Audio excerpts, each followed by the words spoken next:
Hi folks, it's Keith Beardsley with the ATORY01 blog, and back here again with another video edition.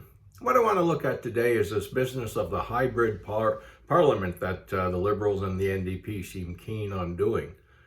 Now when you stop and think about it, the only ones winning in this are the Liberals. It's a lot easier to hide. It's a lot easier for ministers to basically throw a lot of BS or to simply lie.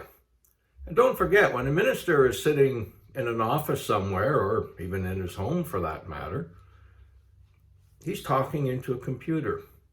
Much easier to fake it when you talk into a computer. Very different when you're in the House of Commons in question period. Now just think, you're looking at the opposition benches, which are full of very angry MPs because they know you're not telling the truth, or at least you're not telling the whole truth, or that you're evading telling the truth. So they're annoyed. They're noisy. They're only 2 sword lengths apart, so you're looking right at them. And when they come after you in question period, it's quite an experience. It can be deafening. It can be filled with laughter if they think the answers that your PMO bosses gave you are absolutely ridiculous. But if you're the minister under attack, it's a very different situation from sitting behind your computer where you're feeling safe, where you've got probably your PMO issue talk points tacked up in front of you so you can stay to the script. When you're in question period, day after day after day, answering questions on the same scandal, eventually every minister, doesn't matter good or bad, every minister gets tired of the onslaught. Every minister gets tired of the PMO issue talk points, and then they start to do it on their own, and they make up their own answers.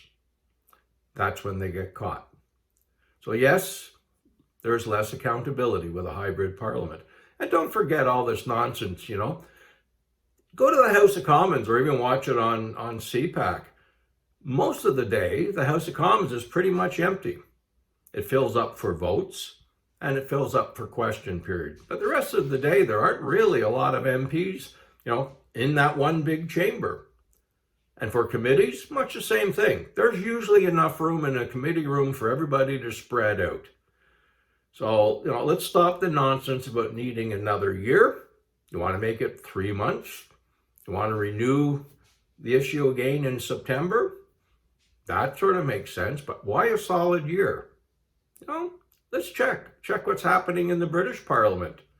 Are they basically hybrid for the next year? No. Check with some of the other democracies that use the same system that we do. So there you go. Think about that. Should a minister have a chance to hide behind a computer? Or should a minister be front and center in the House of Commons answering questions by people elected by Canadians just like you? Keith Beardsley, ATORY01. Have a great day.